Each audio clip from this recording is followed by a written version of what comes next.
বাংলা সংস্কৃতির ঐতিহ্য পহেলা বৈশাখ। সেই পহেলা বৈশাখ উপলক্ষে চাঁদপুর জেলা বিএনপির উদ্যোগে বৈশাখী যাত্রা, আনন্দ শোভাযাত্রা বের করা হয়। সোমবার সকাল 8:30টায় চাঁদপুর জেলা বিএনপির দলীয় কার্যালয় থেকে বর্ণাঢ্য আয়োজনে শোভাযাত্রাটি বের হয়ে শহরের প্রধান প্রধান সড়ক প্রদক্ষিণ করে চাঁদপুর জেলা বিএনপির কার্যালয়ে গিয়ে শেষ হয়। শোভাযাত্রার নেতৃত্ব দেন চাঁদপুর জেলা বিএনপির সভাপতি শেখ ফরিদ আহমেদ মানিক। শোভাযাত্রায় চাঁদপুরের বিভিন্ন সাংস্কৃতিক ও নাট্য সংগঠনের নেতৃবৃন্দ স্ব ব্যানারে অংশগ্রহণ করে।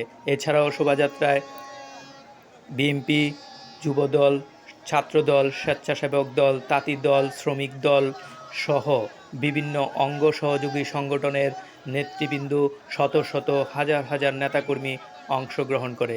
এছাড়াও চাঁদপুর শহরের 15টি ওয়ার্ড এবং চাঁদপুর সদর উপজেলার 14টি ইউনিয়নের নেতৃবৃন্দ বৈশাখী যাত্রায় অংশগ্রহণ করে। রং বেরঙের ফেস্টুন, ব্যানার এবং ভুবুজেলা বাজিয়ে বৈশাখকে বরণ করে নেয় চাঁদপুরের জেলা বিএনপির নেতৃবৃন্দ।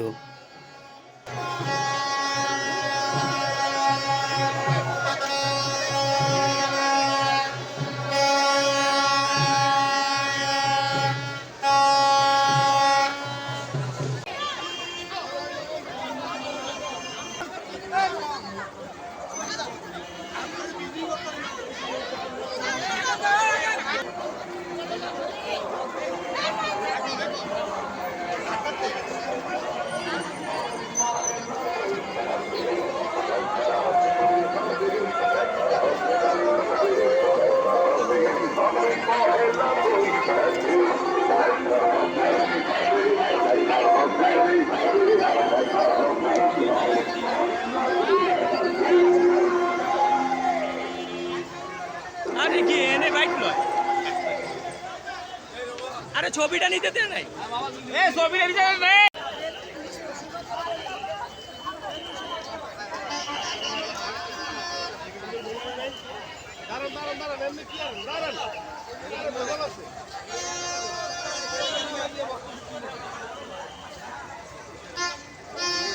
আর কই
Thank you.